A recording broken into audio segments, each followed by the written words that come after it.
This was not a normal night of television. From the very first frame, something felt wrong. The picture on the screen suddenly broke apart, right there in living rooms across Chicago. A quiet evening shattered. It fractured into a storm of angry, buzzing static. Snow, lines, a swarm of noise. The signal hissed like it was alive. Then, just as quickly, the image froze. A single broken frame, locked in place. The familiar sound of the program cut out, mid-sentence, mid-breath, leaving a thin, electric silence, replaced by a deep, unsettling hum. It seemed to vibrate in the walls, in the ribs. People watching from their living room couches leaned forward, confused, listening. Remote controls hovered in midair. Many thought it was simply a bad tape, a finicky machine acting up again. A technical hiccup from the station's broadcast booth, they told themselves. It would pass. But this wasn't a glitch. It felt deliberate. It was a takeover. Someone else was at the controls now. A man's distorted face appeared on the screen, warped by lines and noise. A presence, forcing its way in. He wore a strange, rubbery mask. Glossy, expressionless, uncanny. Its features twisted into a grotesque grin. Too wide, too still to be human. The smile didn't reach the eyes. It looked like a cartoon character pulled from a nightmare. Familiar shapes bent into something wrong, and he laughed in a way that felt deeply, horribly wrong. The kind of laugh that stays with you. The first strike came quietly, like a breath before a scream. It came without warning. No crawl, no alert, just a feeling that something was about to break. It happened during the sports segment of the 9 o'clock news on WGN-TV, Channel 9. A routine night until it wasn't. The respected sportscaster Dan Roan was mid-recap of the day's Chicago Bears game. Calm, measured, professional. His voice was a familiar comfort to local fans, the reassuring rhythm of Sunday highlights. As he narrated the Bears' victory over the Detroit Lions, the pictures rolled. The score lines flashed. Then, without a stumble or stutter, the screen went black. For a brief, jarring moment, the broadcast was simply gone, a hole in the city's nightly ritual. Viewers blinked, checked cables, tapped the set, wondering if it was just them. Or maybe the station was having technical difficulties, a hiccup from somewhere behind the glass. The interruption was so abrupt, so total, it felt surgical. Like someone had yanked a plug deep inside the station's control room and sealed the door. Then, just as suddenly, the image returned. But it wasn't the show you were watching. It wasn't Dan Roan. It was something else. Someone else.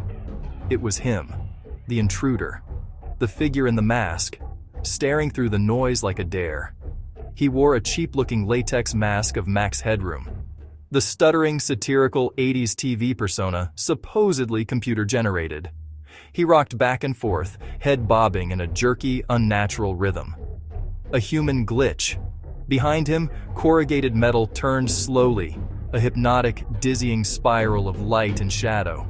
At first, there was no sound, only a silent pantomime in the glow of static. The first hijacking lasted only about 25 seconds, just long enough to make sure you'd never forget it. A few hours later, the city's screens glowed on as if nothing had happened. The phantom struck again. Sudden, unwelcome. This time the target was WTTW, public television in Chicago. Chicago's public broadcasting station. Channel 11. Calm airwaves, moments before rupture. It was approximately 11:15 p.m. Late, quiet, vulnerable. The station was airing Doctor Who. Sunday night comfort television. For fans, a quiet end to the weekend, until the quiet broke. Suddenly, the Doctor's adventure was cut short. Rip, then nothing. The screen went dark. Buzzing filled the airwaves. A low electric dread. When the picture returned, the man in the Max Headroom mask was back.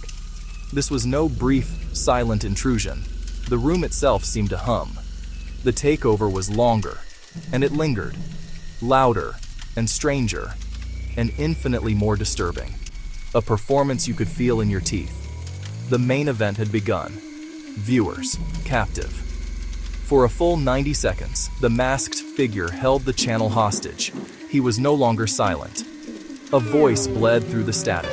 His voice came through distorted and garbled, like a bad dream on tape, clipping in and out, like a cheap synthesizer losing power. He began to ramble, words tumbling without sense, his words a strange collage of inside jokes, tangled and taunting, pop culture references tossed like confetti into the noise. He hummed the theme to the 1959 cartoon Clutch Cargo, cheerful notes curdled by static, then made a bizarre comment about catching the greatest world newspaper nerds, a taunt wrapped in static, a possible jab at WGN's slogan, a wink meant to sting. He name-checked Chuck Swirsky, dragging real names into his theater, saying, "I'm a better geek than Chuck Swirsky," spite through a rubber grin. The performance grew manic and unhinged, chaos as a script. He held up a Pepsi can, a crooked nod to Max Headroom's New Coke era. A nod to Max Headroom's New Coke ads, that's all. Then tossed it off screen. A quick, careless flick, shouting, "Catch the wave!" The slogan hits like noise. His laughter was a high-pitched, distorted cackle. Unnatural. He moaned. A warped, uneasy sound. Screamed. A sudden spike, then decay, and made strange guttural noises. Sounds without meaning. His words felt both meticulously planned and wildly improvised. Control and chaos together. A chaotic monologue designed to confuse and provoke, to unsettle. A Dadaist poem broadcast to late-night viewers in broken signals, who were just trying to watch Doctor Who. Routine shattered. The broadcast reached a bizarre climax in the final seconds. A hard turn. The camera angle shifted, a sudden, jarring move. The figure seen from the side with his pants pulled down slightly. A woman's hand briefly enters the frame, a fleeting intrusion, spanking him with a fly swatter. Abrupt, absurd. The masked man screamed and moaned as he was struck repeatedly. Then breath. Crude, inexplicable performance art. Meaning withheld. Then, the signal cut out. Silence. The screen went black, a void where the picture had been, and the regularly scheduled program returned, as if nothing happened. 90 seconds later, the nightmare was over, abrupt and final, leaving a city of terrified, baffled viewers. Shock, then silence. Hijacking a television broadcast signal in 1987 was no simple feat, not like breaking into a website today. This was analog warfare. Television stations moved pictures and sound through powerful, highly focused microwave links, point-to-point beams engineered for reliability. Signals left the studio and jumped to a receiver dish perched high above the city, mounted on massive broadcast towers. In Chicago, that meant places like the John Hancock Center or the Sears Tower, steel spires threading the sky with signals.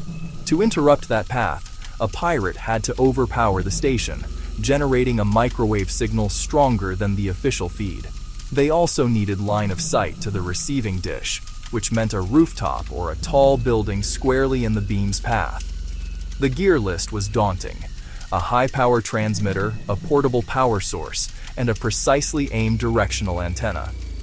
Engineering expertise was essential, aligning the antenna with pinpoint accuracy so the rogue beam hit the dish dead on. This wasn't something an amateur pulled off from a basement radio.